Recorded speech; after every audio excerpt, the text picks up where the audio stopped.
Kawin.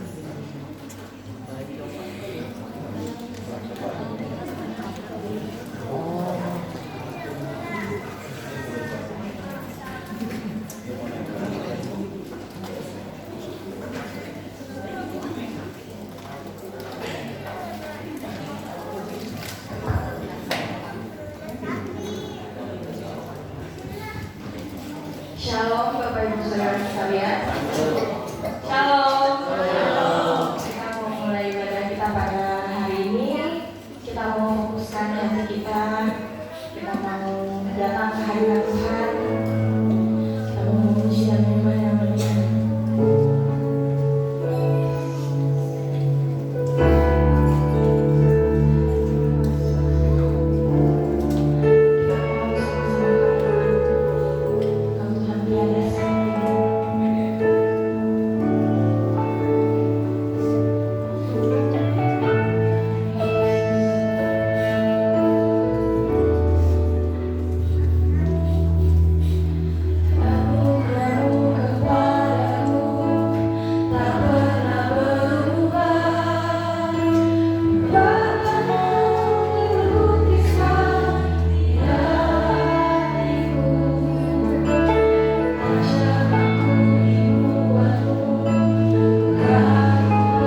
kasih ya Bapak, terima kasih Yesus.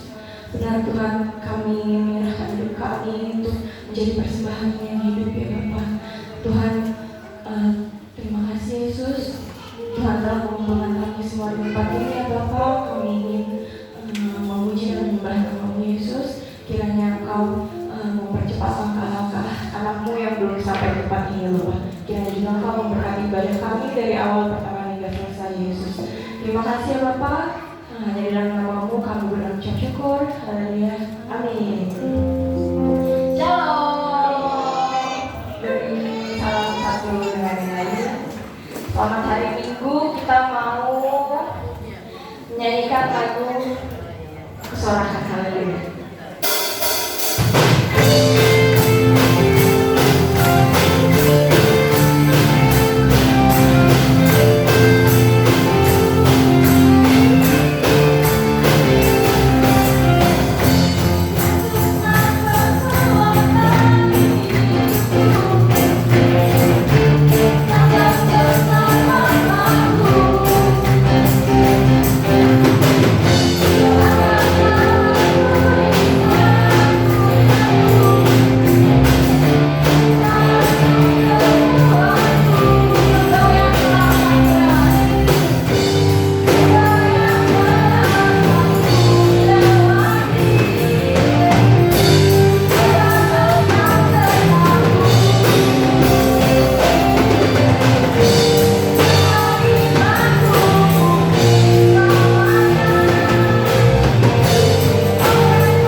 Kita mau mendengarkan firman Tuhan.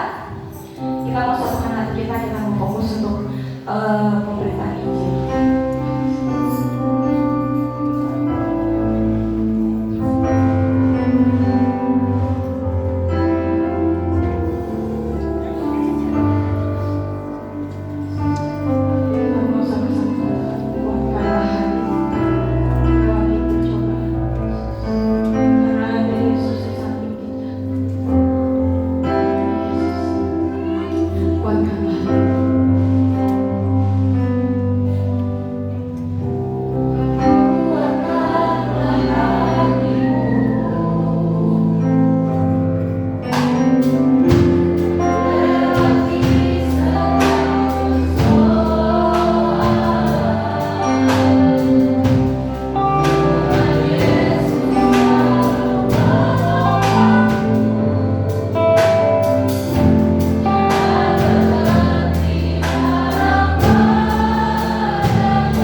siap untuk diberkati oleh firman-Mu, dan Roh Kudus berbicaralah di dalam hidup kami, sehingga kami mampu menjalani hari-hari kami dan menyatakan firman-Mu kepada dunia ini. Segala tipu daya, segala pekerjaan setan kami tolak, kami patahkan dalam nama Yesus, sehingga kuasa firman-Mu saja yang dinyatakan di tengah-tengah kami. Kami siap diberkati oleh firman-Mu di dalam dan demi nama Yesus. Setiap kita yang siap diberkati bersama katakan amin. Silakan duduk Bapak Ibu Saudara. Pagi hari ini keluarga Bapak Sitanggang akan menyerahkan anaknya kepada Tuhan, yaitu anak Bintang Natania Boru Sitanggang, kemudian anak Aaron Junior Sitanggang. Dengar firman Tuhan sejenak dari Ulangan pasal yang ke-6 ayat 4 sampai ayat yang ke-9. Saya baca demikian. Ulangan 6 ayat 4 sampai 9. Dengarlah hai orang Israel, Tuhan itu Allah kita, Tuhan itu Esa. Kasihilah Tuhan Allahmu dengan segenap hatimu, dan dengan segenap jiwamu, dan dengan segenap kekuatanmu. Apa yang kuperintahkan kepadamu pada hari ini, haruslah engkau perhatikan. Haruslah engkau mengajarkannya berulang-ulang kepada anak-anakmu, dan membicarakannya apabila engkau duduk di rumahmu, apabila engkau sedang dalam perjalanan, apabila engkau berbaring, dan apabila engkau bangun. Haruslah juga engkau mengikatkannya sebagai tanda pada tanganmu, dan haruslah itu menjadi lambang di dahimu. Dan haruslah engkau menuliskannya pada tiang pintu rumahmu dan pada pintu gerbangmu. Puji Tuhan. Ayat ini memang ketika kita membaca ayat yang keempat, sepertinya ayat ini eksklusif, diperuntukkan, dikhususkan bagi orang-orang Israel. Tetapi sesungguhnya tidaklah demikian. Firman Allah ini diperuntukkan bagi kita sebagai orang yang percaya, yang merupakan juga Israel rohani. Alkitab menyatakan bahwa Tuhan Allah kita, Tuhan itu Esa. Dialah Tuhan, dialah Allah yang satu-satunya itu, yang harus menjadi pusat perhatian sesembahan kita orang yang percaya.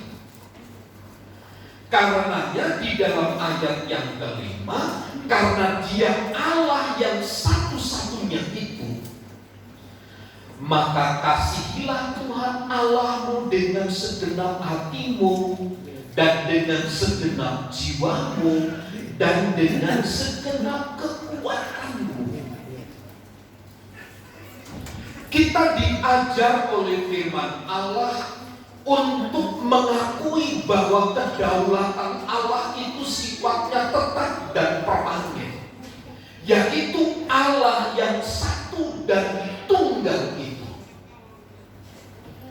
Jika kita mengerti Dia Allah yang tunggal dan satu itu, maka kita harus fokus kepada Dia. Kasihi Tuhan dengan segenap hati, segenap jiwa, dan segenap kekuatanmu. Lalu aplikasi dari ayat ini tidak boleh berhenti hanya kepada kita,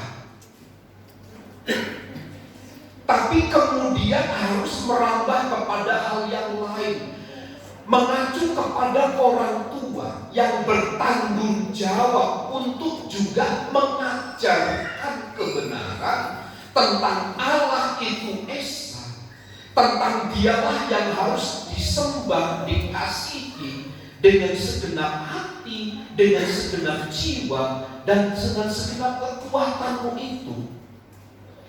Lihat ayat 7, haruslah engkau. Kata haruslah ini merupakan satu perintah, satu ketetapan yang tidak boleh diabaikan, satu anjuran ketika dikerjakan ada satu akibat yang muncul, yaitu kebaikan. Tetapi ketika melanggar ada penghukuman, ada dampak yang kemudian diterima oleh anak-anak, oleh generasi-generasi kita seterusnya. Karenanya lihatlah, haruslah engkau mengajarkannya berulang-ulang kepada anak-anakmu dan membicarakannya. Kapan? Apabila engkau duduk di rumahmu, apabila engkau sedang dalam perjalanan, apabila engkau berbaring, dan apabila engkau bangun. Lihatlah waktu-waktu yang tercatat di dalam ayat 7. Kita harus mengajarkan dan membicarakannya. Mengajarkan dan membicarakan tentang apa? Tentang firman Allah. Dialah Allah yang Esa, tunggal satu-satunya itu, tidak ada yang lain. Pada waktu engkau duduk, pada waktu sedang dalam perjalanan, saat berbaring, apabila engkau bangun. Ini berarti tidak ada satu alasan yang dapat dipakai untuk mengabaikan pengajaran, untuk mengabaikan sebuah ajaran, mengabaikan sebuah pembicaraan tentang firman Tuhan. Dunia hari ini, Bapak Ibu Saudara, kita disibukkan dengan gadget, dengan alat komunikasi. Salah satu cara yang mudah supaya anak-anak diam adalah menyediakan handphone bagi mereka. Anak akan diam.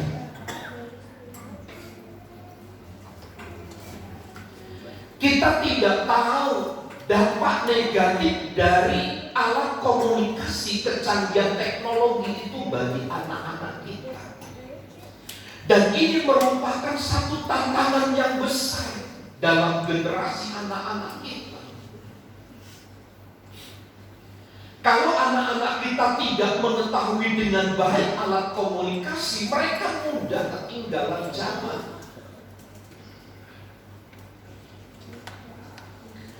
Bapak Abi ada yang suka urut itu, saya bilang, Bi, pakai handphone itu, supaya kalau ada orang butuh tenagamu memijet gitu, kamu bisa cepat, tinggal pencet saja. Saya nggak bisa yang goyang-goyang itu, enggak, ada yang dipencet saja, tinggal pencet warna biru, nggak bisa kok. Dia berikan solusi apa? Panggil namanya 3 kali. Abi, Abi, Abi. Nanti saya akan datang kok. Memang beliau itu jin. Memang dia itu keturunan setan.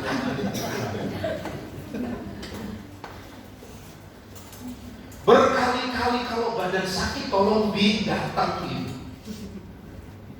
Bahwa handphone saya ada beberapa handphone dikasih orang itu, hanya tinggal pencet yang warna hijau saja. Gak bisa kok. Sampai saya bilang nanti pulsa saya ngisi lagi. Gak bisa. Ada orang yang demikian, anti terhadap perubahan. Ya.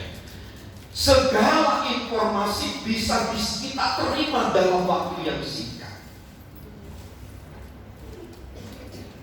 Bahkan Bapak Ibu Saudara, baru kemarin di Papua, anak SD bahasa Inggrisnya lancar sekali. Padahal dia tidak belajar, tidak kursus. Belajarnya dari mana? Dari game.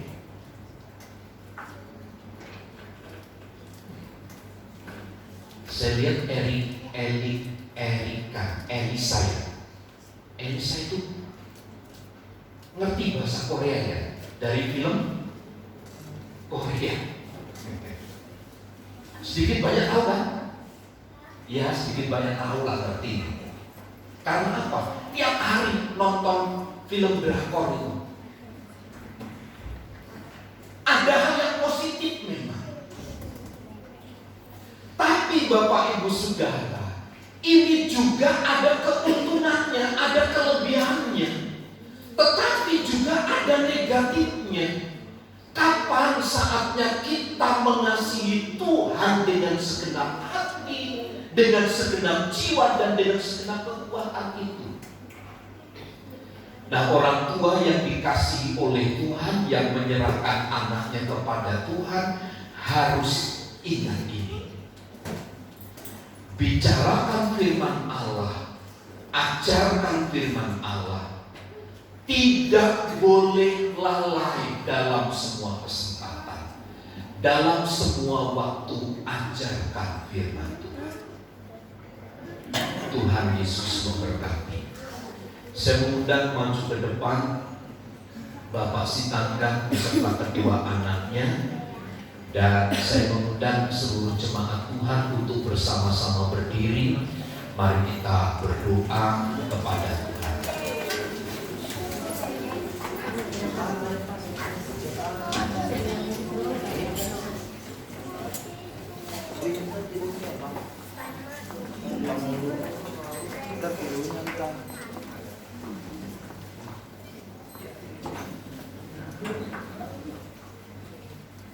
Mari jemaat Tuhan bersama-sama kita berdoa, menyerahkan anak ini kepada Tuhan. Bapa, kami datang kepadamu. Kami mempercayai bahwa kedua orang tua yang membawa anak mereka dan menyerahkan anak mereka kepada Tuhan adalah orang tua yang takut akan Tuhan, adalah orang tua yang mengasihi Tuhan, adalah orang tua yang ingin belajar mendedikasikan nilai-nilai firman Allah itu dalam hidupnya dan menyampaikan kebenaran itu kepada anak-anak mereka. Karenanya pagi hari ini hamba berdoa, menyerahkan anak-anak kami ini ke dalam tangan kasih Tuhan. Hamba berdoa bagi anak Aaron Junior Sitanggang. Hamba serahkan hidupnya dari hari ini sampai selama-lamanya. Kiranya kasih karunia, anugerah, damai sejahtera Allah, berkat Allah berlimpah atas hidupnya. Engkau berkati anak ini menjadi anak yang dengar-dengaran, yang takut akan Tuhan, yang menjunjung nilai tinggi kebenaran, yang menghormati kedua orang tuanya. Berkati anak kami Aaron Junior dalam nama Yesus. Menyerahkan anak kami Bintang Natania Boru Sitanggang ke dalam tangan kuasa Allah. Engkau yang mengatur, Engkau yang memelihara, Engkau yang memberkati anak kami ini Bapa. Dari sejak dini anak-anak kami diajar oleh takut akan Tuhan. Kami tahu ke depannya Tuhan akan terus menyertai dan memberkati. Lawatan-Mu, kuasa-Mu dinyatakan dengan sempurna. Berkatilah anak-anak kami ya Tuhan. Sekarang biarlah Engkau memberkati kedua orang tua. Beri kekuatan, kemampuan bagi mereka untuk mengajar, untuk mendidik anak-anak mereka di dalam takut akan Tuhan. Dan Tuhan memberi kekuatan dan kemampuan. menyerahkan keluarga ini ke dalam tangan kasih-Mu. Di dalam dan demi nama Tuhan Yesus kami berdoa. Amin. Silakan duduk Bapak Ibu Saudara.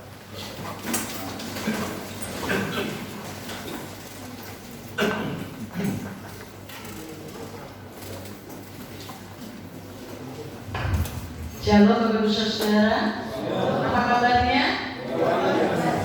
Tetap konsentrasi ya. Walaupun sudah 2 session ya. Session yang kedua adalah firman ya. Saya tadi pikir waktu Bapak kemana lupa, jangan-jangan ya saya tugas. Puji Tuhan. Saya sungguh bersyukur bahwa keluarga Bapak Sitanggang dapat menyerahkan anaknya kepada Tuhan, dan kita percaya anak-anak ada dalam pemeliharaan dan perlindungan daripada Tuhan. Amin. Haleluya. Kita Kejadian pasal yang ke-26 ayat yang ke-24. Dalam khotbah berseri saya mengenai jangan takut, pagi hari ini datang kepada Ishak, anak daripada Bapak Abraham. Di dalam Kejadian pasal yang ke-26 ayat yang ke-24, kita akan baca bersama-sama pada hitungan yang ketiga. 1, 2, 3. Lalu pada malam itu Tuhan menampakkan diri kepadanya serta berfirman, Akulah Allah ayahmu Abraham. Janganlah takut, sebab Aku menyertai engkau. Aku akan memberkati engkau dan membuat banyak keturunanmu karena Abraham hamba-Ku itu. Tuhan, di dalam dunia ini, bahkan dalam hidup kita sehari-hari, banyak seringkali kita mendengar janji manusia. Banyak orang yang berjanji. Ya, banyak orang yang mengungkapkan janjinya. Suami istri berjanji, orang tua kepada anak-anak berjanji, anak-anak kepada orang tua berjanji, kakak dan adik pun bisa mengungkapkan janjinya. Tapi ada banyak janji yang terrealisasi, artinya apa? Digenapi, dijalankan, dilakukan. Tetapi ada juga janji-janji yang tidak digenapi. Itu manusia. Banyak sekali berjanji, terutama terlebih lagi pada waktu masa menjelang masa capres, wapres ya, bahkan pemilu yang ada. Sebentar kita akan menghadapi pemilu kembali, pemilihan kepala kabupaten, kepala itu ya, gubernur. Banyak sekali yang berjanji. Tapi dari sekian banyak janji manusia, ada yang terrealisasi, artinya digenapi, tapi ada juga janji yang tidak digenapi. Tetapi dalam ayat yang ke-24 dikatakan di sana, lalu pada malam itu Tuhan menampakkan diri kepadanya serta berfirman, Akulah Allah ayahmu Abraham, janganlah takut, sebab Aku menyertai engkau, Aku akan memberkati engkau dan membuat banyak keturunanmu karena Abraham hamba-Ku itu. Jarang sekali Tuhan berbicara kepada umat manusia. Jarang. Tetapi Ishak mendapat anugerah Tuhan. Tuhan berbicara kepada Ishak. Dan perbicaraan Tuhan yang dikatakan oleh Tuhan adalah sebuah janji. Dikatakan apa? Jangan takut, sebab Aku Tuhan menyertai engkau. Aku akan memberkati engkau dan membuat banyak keturunanmu. Oleh karena apa? Abraham hamba-Ku itu. Sebuah janji. Dan mengapa menjadi pertanyaannya, mengapa pada malam itu Tuhan menampakkan diri kepada Ishak dan memberikan sebuah perjanjian bahwa Ishak tidak perlu takut, bahwa Tuhan akan menyertai Ishak dan Tuhan akan memberkati Ishak. Dalam poin yang pertama, dalam ayat yang pertama sampai ayat yang kedua, Bapak Ibu Saudara boleh lihat Alkitabnya, boleh lihat multimedia, saya akan membacakannya. Dalam ayat yang pertama, maka timbullah kelaparan di negeri itu. Ini bukan kelaparan yang pertama yang telah terjadi dalam zaman Abraham. Sebab Gerar kepada Abimelek, raja orang Filistin. Ayat yang kedua, lalu Tuhan menampakkan diri kepadanya serta berfirman, janganlah pergi ke Mesir, diamlah di negeri yang akan kukatakan kepadamu. Dalam ayat yang ketiga dikatakan, tinggallah di negeri ini sebagai orang asing, maka aku akan menyertai engkau dan memberkati engkau, sebab kepadamu lah dan kepada keturunanmu akan kuberikan seluruh negeri ini, dan aku akan menepati sumpah yang telah kuikrarkan kepada Abraham ayahmu. Dalam poin yang pertama, mengapa Ishak mendapatkan janjinya Tuhan? Tuhan berbicara secara khusus untuk yang kedua kalinya kepada Ishak. Karena dalam poin yang pertama, ayat pertama sampai ayat yang ketiga, Ishak adalah pribadi yang tetap tunduk pada perintah Allah. Alkitab mencatatkan ya Bapak Ibu Saudara, ini terjadi kelaparan. Dan bukan kelaparan yang pertama, tapi ini adalah yang kedua. Terjadi kelaparan. Tapi Tuhan katakan dan Tuhan berjanji dalam hidup Ishak, Dia akan memberkati, menyertai, bahkan membuat banyak keturunannya. Tuhan melihat sebuah pribadi yang dipunyai oleh Ishak karena dia pribadi yang tetap tunduk pada perintah Tuhan. Saya ingin percaya kita sebagai kepala keluarga, bapak-bapak akan mengusahakan hidup yang terbaik bagi istri anak-anaknya, artinya bagi keluarganya. Siapa sih orang yang pada masa kelaparannya tidak ingin bertahan hidup? Dalam masa sulit, masa sukar, semua orang ingin mengusahakan satu usaha untuk dapat membuat pertahanan hidup. Saya yakin seperti itu. Manusia pada hakikatnya ingin mengusahakan sesuatu untuk apa? Bertahan hidup, memberikan makan kepada istri dan anak-anaknya. Sama dilakukan oleh Ishak, tapi dia tetap tunduk pada perintah Tuhan. Tuhan katakan tetap engkau di sana. Sekalipun terjadi kelaparan, tetap engkau di sana. Engkau tidak boleh pergi ke tempat yang lain. Sekalipun Tuhan menunjuk satu tempat yang dipergi oleh Ishak, tapi itu sesuai dengan petunjuk Tuhan.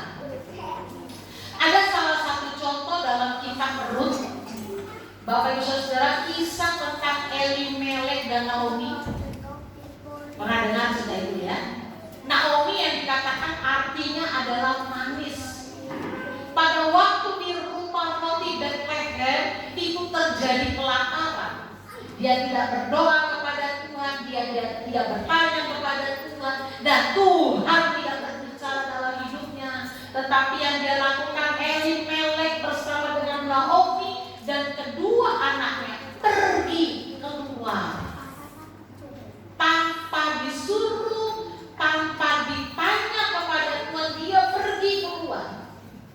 Dan tahukah Bapak Ibu Saudara, Naomi pulang kampung, pulang lagi ke rumahnya. Ketika orang katakan itu Naomi, dia katakan bukan, aku bukan Naomi. Naomi itu artinya manis. Dia katakan aku bukan Naomi, tapi terjadi kepahitan dalam hidupku. Kenapa? Karena waktu dia pergi bersama dengan suami dan kedua anaknya, waktu dia pulang, dia hanya datang seorang diri bersama dengan mantunya. Kenapa? Karena suaminya kembali pulang, anak yang kedua pun kembali pulang, harus meninggal. Tidak mendapatkan apa-apa, tidak punya pun apa-apa, tidak membawa lagi keturunan. Tapi saya melihat membandingkannya dengan Ishak. Ishak menjadi pribadi yang tunduk terhadap perintah Tuhan. Saya ingin memberikan sebuah kesaksian untuk mendukung ayat ini, kesaksian yang saya alami. Waktu saya masuk sekolah Alkitab, Bapak Ibu Saudara, biasanya kalau baru masuk itu tidurnya karena itu biasa sekolah Alkitab itu tidur pakai ranjang besi dan dia bersusun. Nah, kalau orang baru masuk sekolah Alkitab, waktu saya itu yang paling atas. Jadi yang kelas 2, kelas 3 yang lebih lama tidurnya di bawah. Kami harus naik seperti kamar tuh ranjang tingkat, jadi pakai besi itu kami naik dari atas. Dan di samping saya itu ada teman saya, ada seorang teman saya. Dan biasanya sambil menunggu waktu tidur, sambil melihat langit-langit ini plafon, kami sambil bercerita.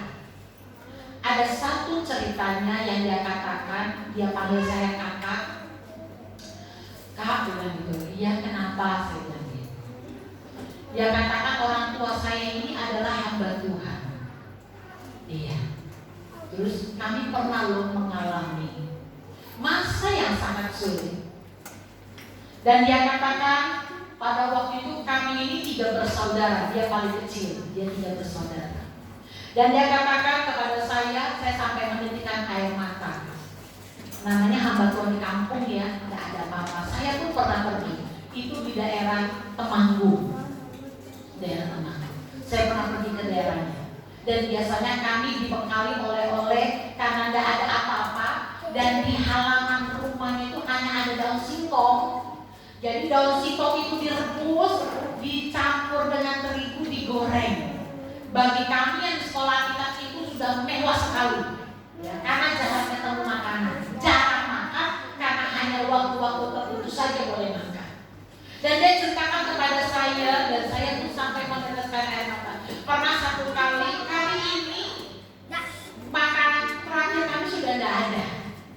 Dan waktu pagi hari kami mau makan, dia katakan, biasa kumpul papanya, istrinya, ibunya, lalu anaknya 3. Dan dia katakan, kita makan apa? Sudah percaya saja, kita pasti akan makan. Kata ayahnya yang seorang hamba Tuhan. Setelah itu berdoa. Ayo kita berdoa, kita gandengan tangan dan kita berdoa. Waktu berdoa dan waktu ayahnya ini berdoa, katakan, Tuhan berkati makanan yang akan kami makan. Tuhan tolong kami, dan doanya memang agak kencang. Dia katakan, kenapa? Karena memang belum ada makanan, tapi ayahnya berdoa berkati makanan dan doanya agak panjang. Dan waktu dia katakan amin, tiba-tiba di depan sudah ada orang yang mengetuk pintu. Pak Pendeta. Dan waktu pintu itu dibuka, sudah dibawakan makanan yang matang. Kenapa saya membawa kesaksian ini bagi kita? Ini pelajaran hidup bagi saya dan kita semua. Ada banyak hal yang mungkin akan terjadi dalam hidup kita. Mungkin Indonesia tidak mengalami masa kelaparan sama pada zaman Abraham dan Ishak. Karena jika dikatakan itu masa kelaparan, maka betul-betul itu adalah kelaparan. Sama kan, ingat seorang janda yang disapat yang punya hanya apa? Segenggam tepung. Waktu diolah nanti dimakan sudah tinggal tunggu mati. Artinya memang betul tidak ada apa. Dan Alkitab katakan waktu itu Ishak mengalami masa kelaparan. Tapi Tuhan katakan dalam ayat yang kedua supaya dia tidak boleh pergi, tetap berada di sana. Artinya Ishak disuruh untuk tetap tunduk pada perintah Allah. Banyak hari ini dari kita nggak tunduk pada perintah Tuhan. Kenapa saya membawa kesaksian seorang hamba Tuhan ini? Karena hamba Tuhan ini tidak cari pertolongan manusia, tidak cari pertolongan online. Jangan dulu mungkin tidak ada pertolongan online. Hari ini banyak pertolongan online. Tidak cari pertolongan manusia, sepenuhnya hidup hanya berharap kepada Tuhan. Tetap tunduk pada perintahnya Tuhan, percaya kepada Tuhan. Nah ini yang perlu kita lakukan dan kita prinsipkan dalam hidup kita. Betul hari ini saya sulit, kita mengalami kesulitan, tapi tetaplah tunduk pada perintah Tuhan, tetaplah percaya kepada Tuhan. Memang betul secara manusia kita ingin bertahan hidup. Dan saya mau katakan kepada kita sekalian, menanti jawaban Tuhan itu lebih baik. Beberapa waktu yang lalu ramai sekali di media sosial saya Satu keluarga suami istri bersama dengan 2 orang anaknya. Yang satu umur 17 tahun, yang satu umur 13 tahun. Terjun dari apartemen di daerah Jakarta Utara. Dalam video CCTV, sang ayah memberikan ciuman kepada istrinya, sang ayah memberikan ciuman kepada kedua anaknya. Dan satu dengan yang lain sebelum mereka melompat dengan ketinggian 3-4 km, mereka ikatkan tali, mereka terjun ke bawah. Dan dilihat dari handphone mereka ternyata mempunyai kesulitan ekonomi. Nah, saya mau bawakan ini kepada kita sekalian. Kita mau belajar hari ini. Pertolongan manusia, janji manusia mungkin tidak digenapi dalam hidup kita. Tapi percayalah bahwa ada janji Tuhan yang akan digenapi dalam hidup kita, dalam hidup saya dan kita semua. Dan kita perlu tunduk pada perintah Tuhan. Kita perlu menanti janjinya Tuhan. Kalau Bapak Ibu Saudara baca dalam ayat yang nanti ke-10, ayat yang ke-11, itu waktu Ishak menabur di tanah negeri orang asing. Waktu dia menabur, Alkitab katakan dia menuai 100 kali lipat. Dia mendapatkan hasil 100 kali lipat. Nah, ini yang harus kita lakukan dalam hidup saya dan kita semua. Saya percaya di kita waktu hidup dalam dunia ini silih berganti musim. Ada waktunya mungkin kita diberikan berkat yang luar biasa banyaknya. Ada kalanya mungkin hari ini kita mengalami sama dalam ayat yang pertama, ayat yang kedua. Tapi percayalah bahwa ada satu janji yang tidak mungkin tidak digenapi. Janjinya Tuhan. Janji Tuhan bagi saya dan kita semua. Dan janji itu akan digenapi. Sehingga waktu Tuhan memberikan sebuah janji kepada Ishak, karena dia lihat satu pribadi bahwa Ishak tunduk pada perintah Tuhan. Yang kedua, dengan cepat saja, di dalam ayatnya yang ke-12 sampai ayat yang ke-17 dikatakan demikian.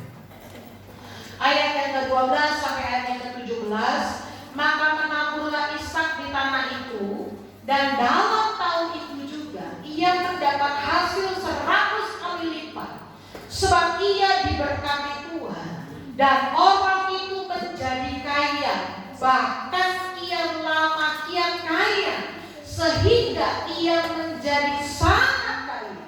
Ia mempunyai kumpulan kambing, domba, dan lembu sapi serta banyak anak buah, sehingga orang Filistin itu cemburu kepadanya. Ayat yang ke-15, segala sumur yang digali dalam zaman Abraham ayahnya dan oleh hamba-hamba ayahnya itu telah ditutup oleh orang Filistin dan ditimbun dengan tanah. Ayat yang ke-16, lalu kata Abimelek kepada Ishak, pergilah dari tengah-tengah kami, sebab engkau telah menjadi jauh lebih berkuasa daripada kami. Ayat 17, jadi pergilah Ishak dari situ dan berkemahlah ia di lembah Gerar, dan ia menetap di situ. Dalam poin yang kedua, ini Ishak lagi diberkati lipat-lipat. Dia menabur dan diberkati sampai 100 kali lipat. Dia menabur dan menuai hasilnya itu 100 kali lipat. Wah, diberkati Tuhan. Tapi muncul dalam ayat 15, 16, 17, ada orang gak suka. Ada orang gak senang. Siapa? Abimelek. Dan Alkitab katakan Ishak harus pergi dari tempat di mana Alkitab katakan waktu dia menabur diberkati Tuhan dengan luar biasa. Dia harus pergi. Gak boleh dari situ. Poin yang kedua dalam janji Tuhan ayat yang ke-24 adalah Ishak mempunyai pribadi yang tidak melawan ketika haknya dirampas. Ishak diberkati dengan usaha yang dia kerjakan dengan luar biasa.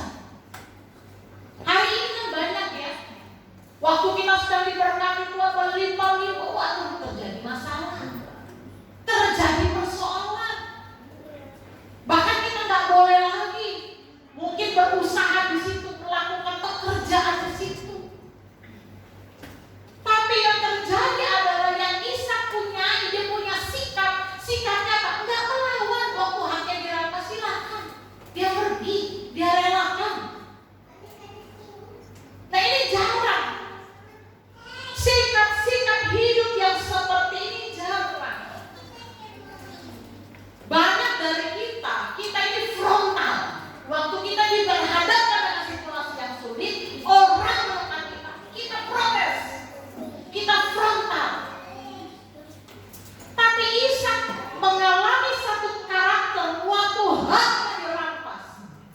dia tetap melakukan setiap apa yang Tuhan katakan. Dia ikuti proses-prosesnya. Ada berapa banyak hari ini Bapak Ibu Saudara yang tetap terus mengikuti prosesnya Tuhan. Kita sedang mungkin diproses dengan banyak hal. Kita tetap terus ikuti setiap proses-proses yang Tuhan izinkan mungkin terjadi dalam hidup kita. Atau kita katakan kita komplain kepada Tuhan. Tuhan, kenapa ini terjadi? Tuhan, kenapa ini bisa terjadi? Saya sedang diberkati, Tuhan gak adil. Banyak kan orang yang seperti itu. Waktu zaman-zamannya COVID itu, setahu saya banyak sekali orang-orang kaya yang turun secara drastis. Perusahaan-perusahaan yang tutup, banyak karyawan-karyawan yang di PHK. Kenapa? Karena memang tidak ada pekerjaan, tidak ada lagi yang harus diusahakan. Dan saya melihat ada banyak orang-orang yang melawan, artinya apa? Protes kepada Tuhan. Kenapa Tuhan ini terjadi? Kadang-kadang kan demikian ya. Kita lagi semangat-semangatnya ke gereja, kita lagi semangat-semangatnya melayani Tuhan. Kita berdoa kepada Tuhan, Tuhan berkati saya, berkati keluargaku. Tapi tiba-tiba Tuhan izinkan mengalami sesuatu mungkin yang menurut kita itu kesusahan. Karena ekonomi yang sedang berlimpah-limpah, sedang jaya-jayanya, Alkitab katakan kian lama kian kaya, bahkan bertambah kaya. Tapi Tuhan izinkan dalam ayat 15, 16, 17 tiba-tiba datang Abimelek itu mengusir Ishak. Dan apa yang terjadi? Ishak ini mempunyai pribadi yang memang waktu haknya dirampas itu dia serahkan kepada Tuhan. Ada satu ayat Bapak Ibu Saudara dalam Mazmur 34 ayat yang ke-19, kalau multimedia menampilkan di televisi dalam kitab Mazmur 34 ayat yang ke-19, Tuhan itu mendengar. Ya, Tuhan itu mendengar. Dikatakan begini, Tuhan itu dekat kepada orang-orang yang patah hati dan Ia menyelamatkan orang-orang yang remuk jiwanya. Tuhan itu dekat kepada orang-orang yang patah hati. Maksudnya gini, waktu kita berdoa kepada Tuhan, kalau bahasa saya ini dalam ayat ini, waktu kita dizolimi katanya ya, waktu kita dilakukan tidak baik, orang berbuat jahat dalam hidup kita, menghancurkan kita. Hati-hati. Mungkin kita nggak bisa banget, kita hanya bisa berdoa kepada Tuhan. Alkitab katakan Tuhan itu dekat kepada orang-orang yang patah hati dan Ia menyelamatkan orang-orang yang remuk jiwanya. Saya tidak percaya Tuhan mendengar apa yang kita doakan. Dan saya yakin dan percaya jawaban Tuhan itu berjalan dengan seiringnya waktu. Amin. Asalkan kita tetap terus percaya, kita tetap terus berdoa kepada Tuhan, kita tetap terus frontal Bapak Ibu Saudara. Karena Tuhan katakan pembalasan itu adalah haknya Tuhan, bukan haknya kita. Tapi itu adalah haknya Tuhan. Waktu kita berdoa kepada Tuhan, Tuhan katakan Tuhan itu dekat kepada orang-orang yang patah hati. Artinya apa? Sedang diperhadapkan dengan situasi yang sulit. Hatinya udah gak kuat, sedih rasanya, udah gak sanggup. Tapi waktu kita datang kepada Tuhan, Alkitab katakan Tuhan itu dekat kepada orang-orang yang patah hati. Dan Dia menyelamatkan orang-orang yang remuk jiwanya. Jangan datang kepada manusia Bapak Ibu Saudara. Jangan mencari pertolongan manusia. Amin. Carilah pertolongan Tuhan. Saya percaya waktu kita cari pertolongan Tuhan, Tuhan bisa kirim siapa saja yang menolong hidup saya dan kita semua. Amin. Ya. Ada banyak seringkali saya tidak bisa berbicara kepada manusia, tapi saya bisa berbicara kepada Tuhan. Dan saya melihat tangan Tuhan yang ajaib tangan Tuhan yang besar menolong hidup saya. Gak usah cerita kepada manusia, pertolongannya terbatas. Janjinya pun seringkali tidak digenapi. Manusia seringkali lalai kok menepati janji. Kadang-kadang suami istri saja lalai menepati janji. Orang tua kepada anak pun seringkali lalai menepati janjinya. Anak-anak kepada orang tua pun seringkali lalai. Saya seringkali berkata, Jen, jangan lakukan ini ya. Iya mami. Tapi besok begitu lagi. Ya namanya anak-anak. Seringkali berkata Floren, jangan seperti ini ya. Iya. Janji, iya. Tapi besok ulang lagi. Nggak digenapi. Tapi janji Tuhan itu pasti digenapi. Karena Alkitab berkata satu iota itu berbicara tentang satu titik yang terkecil dalam Alkitab, itu pasti akan digenapi. Amin. Ya. Jadi waktu engkau mengalami masalah seperti Ishak, diperhadapkan dengan situasi yang sulit, hakmu dirampas, bagianmu diambil. Yang saya mau katakan, jangan cari pertolongan manusia, tapi carilah, datanglah kepada Tuhan. Amin. Ya. Mungkin kita bisa hanya menangis. Saya ingat, kalau saya ingat kisah ini, cerita datang kepada Tuhan.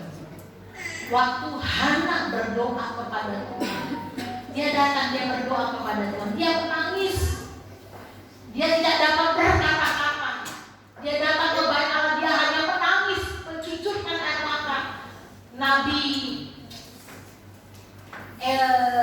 Samuel ya, Nabi yang pada waktu itu, dia katakan engkau seperti perempuan yang sedang mati.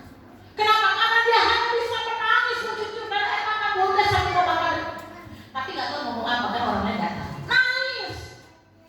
Alkitab katakan Tuhan melihat dan Tuhan memberikan anak kepada Hana. Engkau sedang mengalami hal yang tidak baik, jangan cari pertolongan manusia. Datang kepada Tuhan. Tuhan itu dekat kepada orang-orang yang patah hati, dan Ia menyelamatkan orang-orang yang remuk jiwanya. Cari pertolongan Tuhan, Bapak Ibu Saudara. Tidak perlu doa panjang-panjang seperti baca puisi. Tapi kalau engkau berdoa dengan kesungguhan hatimu, dengan segala keterbatasan kata-kata, bukan manusia yang mendengar, tapi Tuhan yang mendengar dan yang melihat. Yang kedua, kenapa Tuhan memberikan janjinya kepada Ishak? Saya melihat Ishak mempunyai pribadi dalam ayat yang ke-18 sampai ayat yang ke-22. Kita akan baca.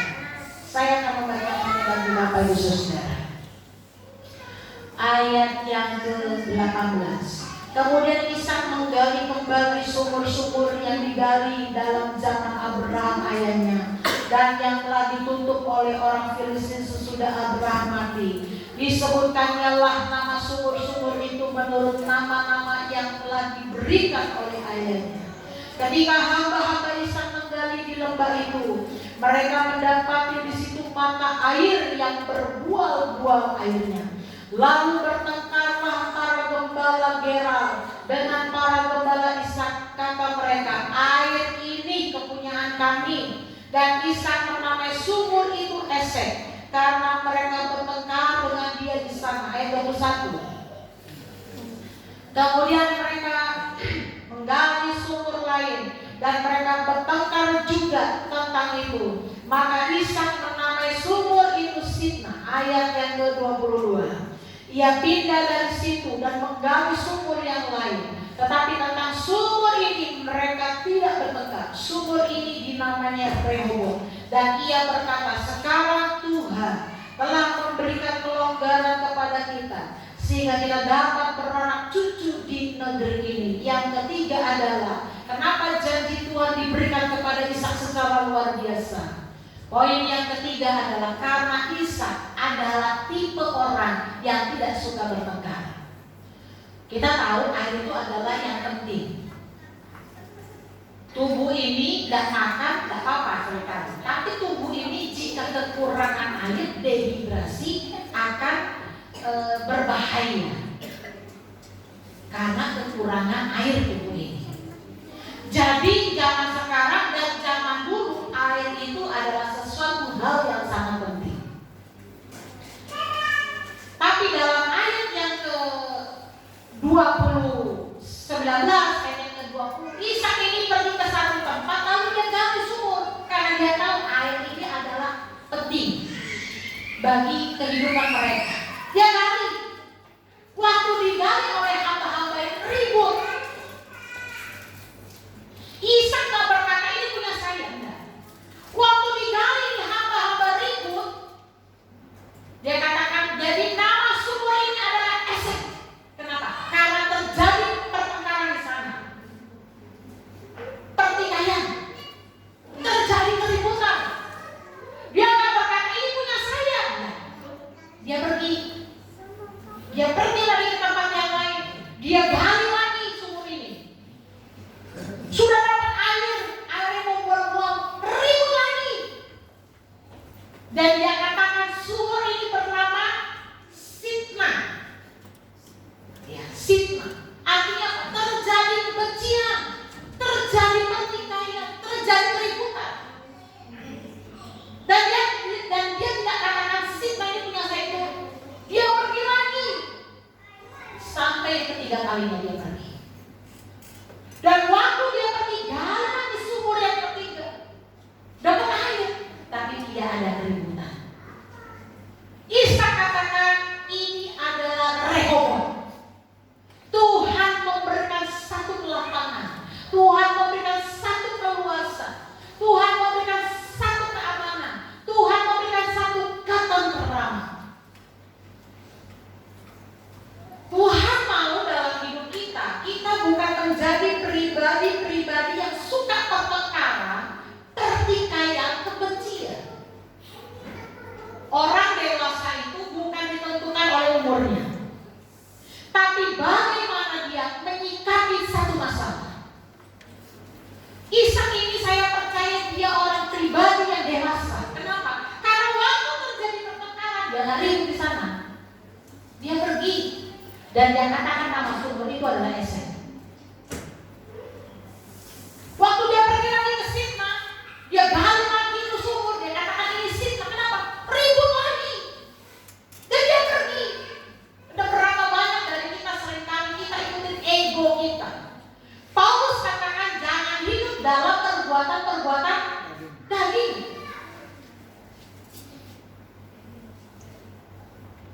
Saya yang tidak percaya kita setiap yang duduk di sini kita punya emosi. Siapa sih nggak punya emosi? Kita pasti punya kemarahan. Tapi jangan karena ada kita orang lain nggak suka. Dia tukang ribut. Jangan datang-datang sama dia tukang berantem. Bukan dikenal menjadi orang-orang yang membawa damai. Kitab Injil Matius itu ucapan bahagia. Dalam Injil Matius itu banyak ucapan berbahagialah orang yang murah hatinya, berbahagialah dia. Dan salah satunya Injil Matius pasal 5 ayat yang ke-9, coba buka dulu. Injil Matius pasal 5 ayat yang ke-9 dikatakan demikian. Multimedia bisa teman saya. Injil Matius pasal yang ke-5 ayat yang ke-9, berbahagialah orang yang membawa damai, karena mereka akan disebut anak-anak Allah. Saya tidak percaya kalau Ishak waktu di Esek itu terjadi keributan dan dia ikut ribut di dalamnya. Dia ambil. Saya tidak percaya ayat 24 tidak akan pernah terjadi. Haleluya. Waktu datang lagi di dalam Sitna, waktu ngambil sumur itu dari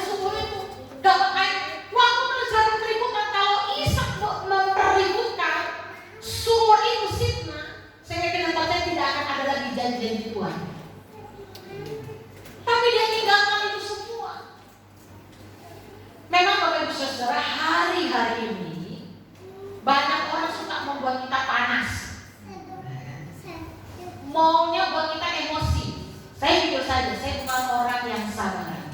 Bapak Gembala itu lebih sabar daripada saya. Saya harus akui. Saya pun suka marah-marah Bapak Saudara. Tapi saya belajar. Kita kan punya karakter yang halus ya, macam-macam karakter ya. Ada karakter yang halus, ada yang mungkin karakternya berbicara padanya. Ada orang yang berbicaranya yang keras. Kalau saya, Bapak Gembala itu kalau ada yang salah, Bapak Gembala itu pelan-pelan ngomongnya, dia putar-putar dulu, baru kasih tahu. Nah, kalau saya ini modelnya kayak orang Tapanuli Utara. Salah, ngomong langsung. Kan ya. Padahal Bapak Gembala bilang, Mami ini ngomongnya sedikit, tapi kok nyakitin hati. Karena memang tipenya begitu. Tapi bukan artinya kita nggak bisa bawa damai. Jangan ketika kita panas, gulung tangan langsung kita mau berantem. Jangan dengan dingin kita langsung ambil apa itu parang. Kita mau berantem. Alkitab katakan berbahagialah orang yang membawa damai, karena mereka akan disebut anak-anak Allah. Nah ini yang harus kita punyai Bapak Ibu Saudara. Kita harus menjadi orang-orang membawa damai. Boleh kita punya karakter yang keras mungkin, berbicara kita keras. Ada juga orang yang memang lembut berbicaranya. Tapi jangan disangka orang yang lembut tidak bisa membuat keributan. Ya mungkin suaranya pelan, suaranya ribut, tapi dia sedang mengadu domba mungkin kan ya. Ada juga kayak gitu. Tapi saya mau katakan kepada kita sekalian pagi hari ini, janji Tuhan dalam ayat yang ke-24, sebelum ayat yang ke-24 ada ayat 1, ayat 2, ayat 3 sampai ayat yang ke-24. Ada banyak peristiwa-peristiwa yang dicatat. Dan sampai dalam ayat yang ke-24, Tuhan itu berjanji kepada Ishak. Kenapa? Karena dia punya satu karakter. Yang pertama, tunduk pada perintah Tuhan. Yang kedua, waktu orang rapasannya, dia tetap berharap kepada Tuhan.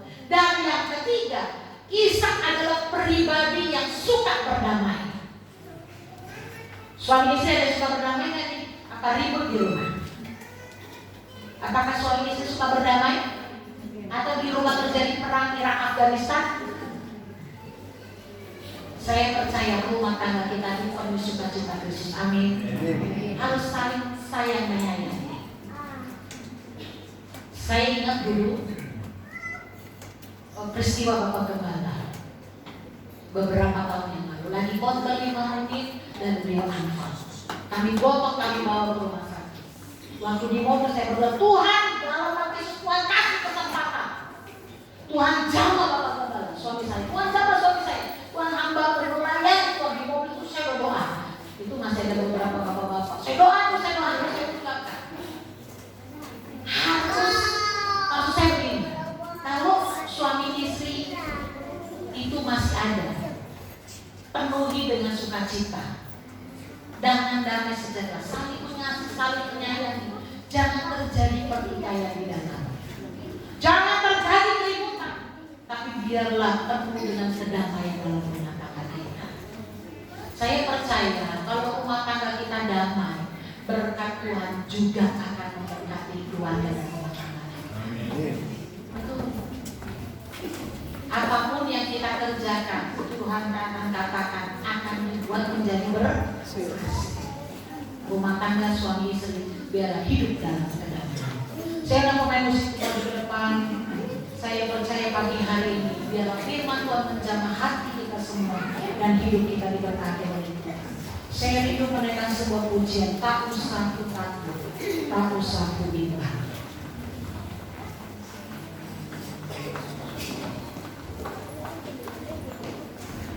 Haleluya Tuhan, haleluya.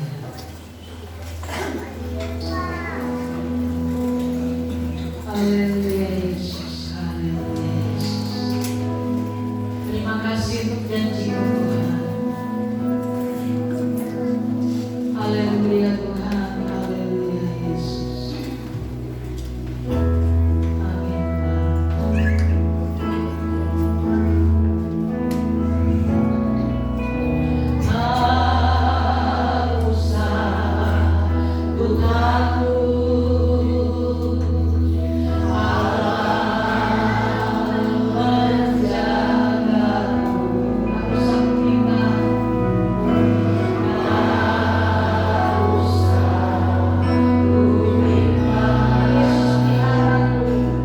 Yesus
datang dengan segala beban dan dengan segala pergumulan.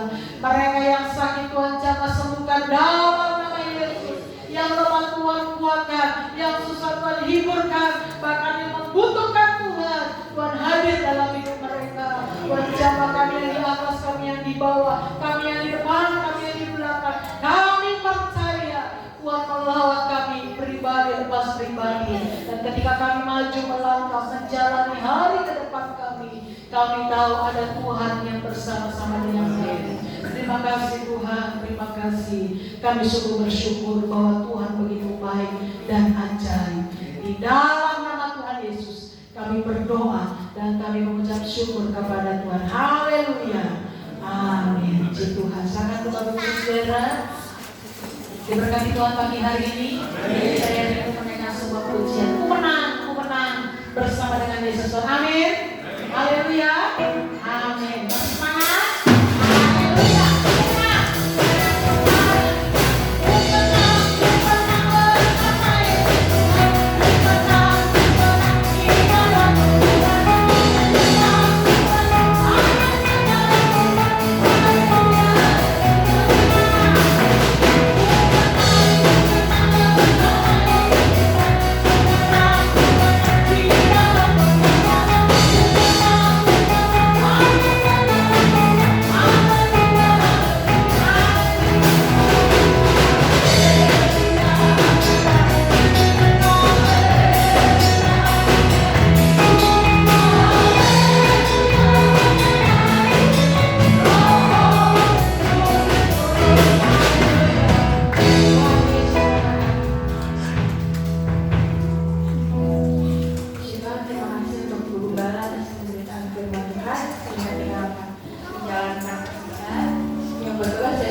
Bapak yang baik, terima kasih Bapak kalau telah menyertai kami dari awal hingga sampai saat ini. Yesus, Tuhan sebentar kiranya kami memberikan persembahan kepada kami sendiri maupun yang juga memberi Bapak dan dalam namamu kami mengucap syukur. Haleluya.